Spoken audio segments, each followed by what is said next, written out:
Assalamualaikum warahmatullahi wabarakatuh. Ketemu lagi dengan saya, Herman Jambek.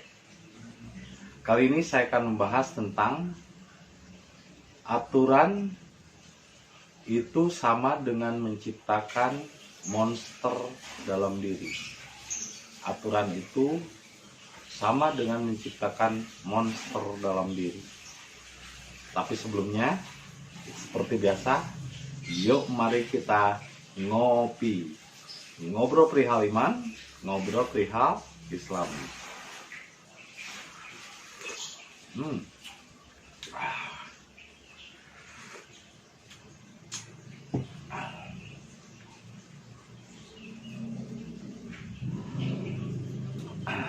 Mengapa saya memberi judul aturan? Terkadang di satu sisi sebuah aturan tertentu baik untuk satu komunitas, tapi belum tentu baik untuk komunitas lain.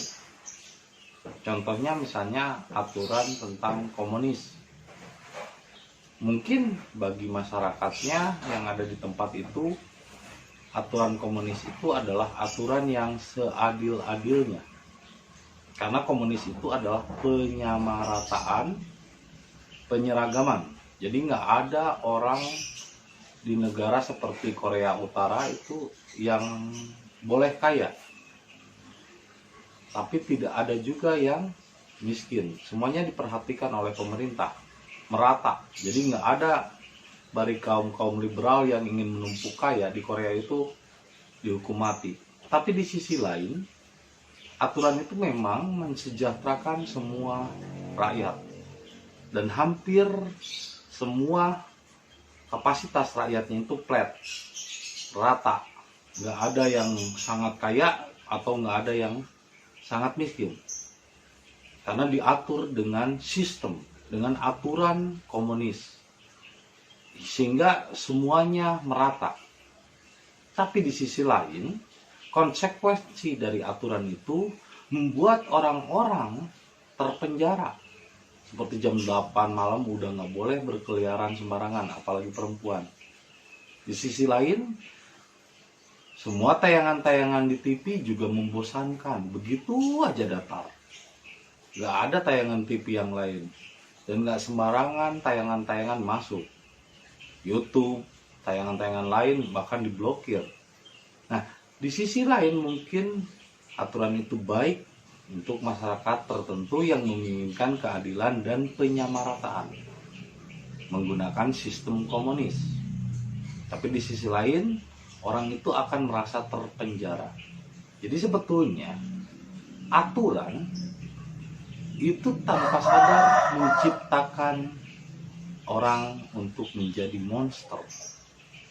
Sehingga apa maksudnya menjadi monster?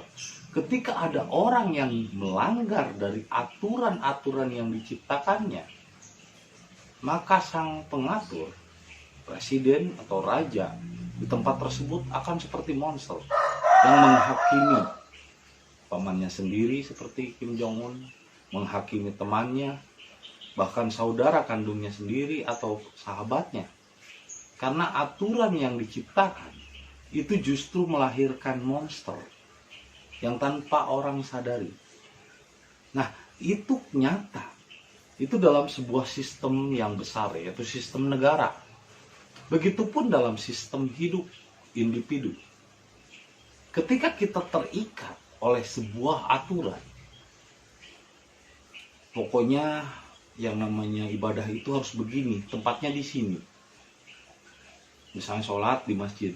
Tapi ketika ada aturan itu tidak dilakukan oleh orang lain, dia membenci orang yang tidak memiliki aturan yang sama dengan dirinya.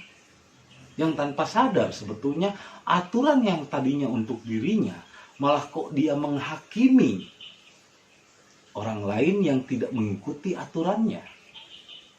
Dia pikir bahwa semua orang harus tunduk dan taat kepada apa yang diyakininya, apa yang sudah menjadi keyakinan sebagai aturannya. Jadi tanpa sadar sebetulnya sebuah aturan malah justru menggiring manusia untuk melahirkan dan menciptakan monster di dalam dirinya. Saya sering mendapati orang yang berpura-pura baik, berkata-katanya lemah lembut, setiap ada takut, astagfirullahaladzim, la ilaha illallah, ucapannya waduh luar biasa, ucapan kalamun Arab ya. Tapi ketika dia terdesak, ada satu zona yang tersentuh di dalam ranah jiwanya, di dalam kesadaran monsternya itu, tersentuh wilayahnya oleh kita, dia akan beringas, bahkan sampai tidak sadarkan diri. Nah, ini perumpamaan secara individu. Itu tadi perumpamaan secara negara, secara yang besar global. Pemimpin yang menciptakan aturan komunis hidupnya seperti monster, beringas, bahkan orang menyebutnya psikopat, orang gila.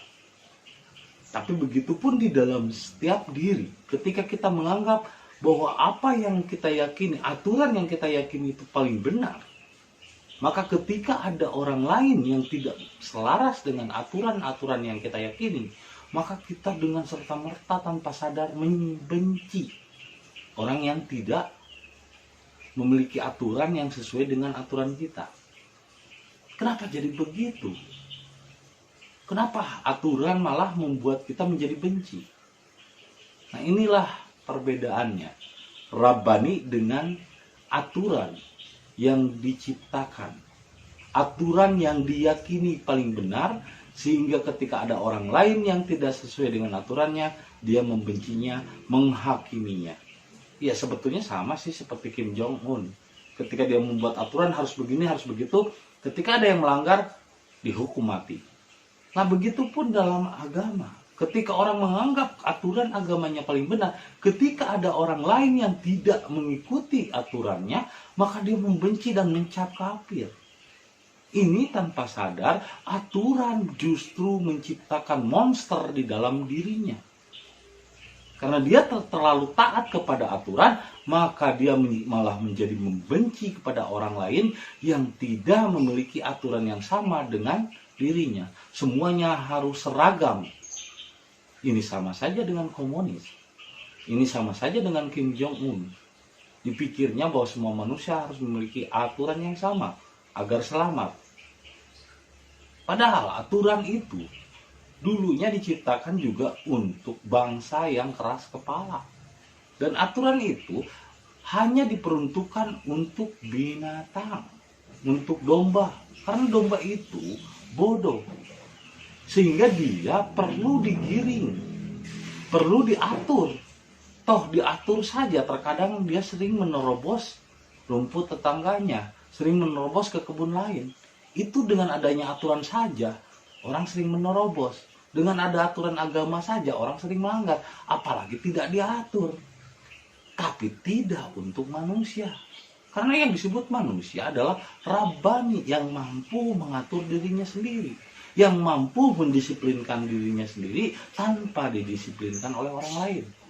Karena nafsu itu sesuatu yang sangat halus yang tidak bisa ditekan oleh aturan yang menurut kita baik. Justru apa yang menurut Anda baik belum tentu baik bagi orang lain, belum tentu baik juga bagi Tuhan.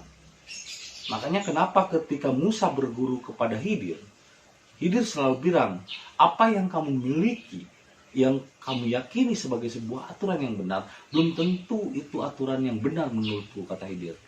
Makanya ketika Musa berguru kepada Khidir, Musa terheran-heran.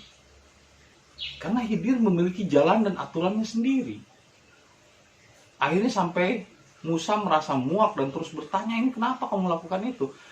Itu tandanya kamu masih terikat oleh aturan norma yang dianggap benar menurut masyarakat, menurut umum. Sedangkan saya, kata Khidir, adalah mengikuti aturan yang mengikuti rasa saya sendiri, tidak mengikuti aturan yang ditetapkan oleh umum. Sehingga aturan-aturan yang sekarang ini menjadi sesuatu standar yang harus mengikuti umum. Seperti yang pernah saya bilang, apalah artinya ikan kalau ikan itu hanya berenang mengikuti arus? Apalah artinya hidup Anda jika Anda mengikuti aturan umum yang sudah ada? Tapi bukan berarti Anda tidak punya aturan. Tapi Anda harus memiliki aturan sendiri. Itulah Rabbani. Rabbani bukan berarti tidak beraturan. Justru Rabbani sangat lebih teratur. Karena dia bukan lagi diatur oleh aturan yang dibuat oleh manusia. Tapi diatur oleh Tuhan itu sendiri. Nah, kalau seandainya nafsu dimanage, diatur menurut pikiran. Menurut pikiran aturan baik itu harus begini. Kepada setiap manusia harus tersenyum. Akhirnya dia ketika ketemu manusia, Assalamualaikum, Assalamualaikum, tersenyum. Tapi dalam hatinya, oh si itu mah jarang sholat, tidak pernah sholat. Tapi dalam hatinya mengupat, mencela dan membenci. Apa itu aturan? Apa untuk seperti itu aturan itu? Akhirnya lahirlah orang-orang munafik yang memiliki kepribadian ganda. Di depan dia baik, di belakang ternyata mulutnya busuk. Banyak orang-orang seperti itu. Saya lebih suka terhadap orang mantan penjahat, mantan pelacur, mantan orang yang tidak baik, mantan orang-orang yang berdosa, tapi dia merasa bersalah, daripada orang yang merasa dirinya benar, di depan dia berpura-pura baik, di belakang hati dan pikirannya busuk, di belakang hasut, di belakang iri, siri, dengki. Banyak orang-orang seperti itu saya perhatikan. Ini karena apa? Karena dia terikat oleh aturan yang menurut dia benar. Aturan yang menurut kebiasaannya. Sehingga ketika ada orang lain yang tidak sesuai dengan aturannya, maka dia membenci, menganggap kafir, menganggap murtad. Ini sama halnya dengan komunis atau Kim Jong-un. Yang dia pikir semua harus rata, harus sama, harus seragam. Tidak boleh ada yang berbeda. Padahal aturan yang sesungguhnya dari Tuhan adalah berbeda. Karena perbedaan itu adalah rahmat. Rahmatan lil alamin. Contohnya, kalau kita mau menanam cabai, aturan untuk mengurus cabai dengan aturan untuk mengurus tomat itu berbeda. Atau seperti saya ketika suka ikan. Makan untuk ikan sana dengan makan untuk ikan arwana itu beda. Begitupun makan untuk koi dan makan untuk misalnya ikan-ikan lain. Setiap ikan memiliki habitat yang berbeda, makannya juga berbeda. Karakternya juga berbeda. Maka makanannya pun tidak sama. Aturan yang diberikan kepadanya pun tidak sama. Contohnya lovebird, saya kasih makan. Berbeda dengan makanan buat burung perkutut atau burung kutilang. Jelas makanannya pun berbeda, aturannya pun beda. Artinya, aturan itu tidak selalu harus sama. Karena aturan bagi seseorang tidak sama dengan aturan bagi orang lain. Aturan untuk tomat tidak sama dengan aturan dan takaran untuk cabai. Makanya ketika Anda berpikir semua manusia harus mengikuti aturan yang sama, tanpa sadar sebetulnya Anda telah menciptakan monster kemarahan di dalam diri Anda sendiri. Karena nafsu diatur oleh pikiran, menurut tata cara pikiran yang benar itu begini, dan semua harus seragam, tanpa sadar sebetulnya Anda sedang memenjarakan nafsu, bukan mengendalikan nafsu. Karena manusia tidak ada yang bisa mengendalikan nafsu kecuali Allah itu sendiri. Maka nafsu salah ketika diatur oleh aturan yang menurut kita benar, yang menurut kebiasaan kita. Nafsu itu harusnya diserahkan kepada Allah. Makanya disebut Islam, berserah diri. Bukan nafsu itu diatur. Ngopi dulu. Kalau nafsu diatur, dikendalikan oleh pikiran itu sendiri, itu kebodohan. Karena pikiran itu sendiri adalah nafsu. Karena pikiran itu sendiri adalah api. Ini sama saja memadamkan kebakaran dengan bensin. Itu adalah senyawa katalisator yang satu ikatan. Jadi ketika nafsu dikendalikan oleh pikiran, baik itu harus begini loh. Harus selalu tersenyum. Tapi hati mencela. Senyum, gimana kabarnya? Tapi dalam hati, oh dia mah gak pernah sholat, tidak satu jamaah dengan kita. orang kafir itu. Mulut berbicara manis, muka terlihat baik-baik, tapi di dalam dirinya penuh dengan kebencian. Itu yang adalah monster yang diam-diam di penjara. Suatu saat monster itu akan meledak seperti bom waktu, tinggal menunggu waktu. Ketika ada orang yang membuka selnya, maka dia akan melahap dirinya sendiri. Karena di dalam diri kita ada dua naga atau dua serigala, serigala hitam dan serigala putih. Lalu serigala mana yang akan menang? Yaitu serigala yang sering kita beri makan. Ketika kita membuat aturan yang baik itu begini, yang baik itu harus begitu, tanpa sadar sebetulnya kita memberi makan serigala hitam. Kita menganggap aturan paling benar itu kita memberi makan serigala hitam. Tapi dia belum beraksi karena ditekan oleh pikiran baik itu harus begini dan baik itu harus begitu. Itu tidak natural. Itu namanya berpura-pura. Itu namanya bohong kepada dirinya sendiri. Banyak orang yang berpura-pura baik, lemah lembut, tapi ternyata dia lebih ganas ketika ranah nafsunya disentuh. Dia lebih ganas dari orang yang banyak bicara. Makanya orang yang banyak diam itu kadang lebih sadis daripada orang yang banyak bicara. Kenapa? Dia menyimpan monster dengan akal pikirannya. Dia menekan nafsu. Nafsu kalau ditekan seperti air, bukan menurun, malah membeledak. Malah dia suatu saat akan menyerang balik. Nah, tapi kalau diserahkan kepada Allah, itu beda. Jadi nafsu bukan diatur, tapi diserahkan kepada Allah. Itulah namanya Islam. Jadi Islam itu bukan mengatur nafsu, tapi menyerahkan nafsu kepada Allah dengan cara berserah diri. Biarkan Allah yang mengatur nafsu, karena manusia tidak ada daya dan upaya, apalagi mengatur nafsu. Satu-satunya makhluk yang memang tidak akan tunduk kepada manusia adalah nafsu, atau iblis, atau setan. Kan dari awal juga ketika sebelum diciptakan Adam atau ruhani, nafsu itu malah mempengaruhi hati untuk tidak tunduk, untuk tidak sujud. Sehingga dari mana, sejak kapan nafsu bisa dikendalikan dengan aturan menurut pikiran yang benar? Ketika Anda menganggap nafsu bisa dikendalikan oleh aturan yang menurut kebiasaan Anda dan pikiran Anda benar, tanpa sadar Anda sedang menciptakan monster di dalam diri Anda. Hati-hati, suatu saat monster itu akan meledak dan Anda tidak akan sadarkan diri ketika nafsu itu bangkit.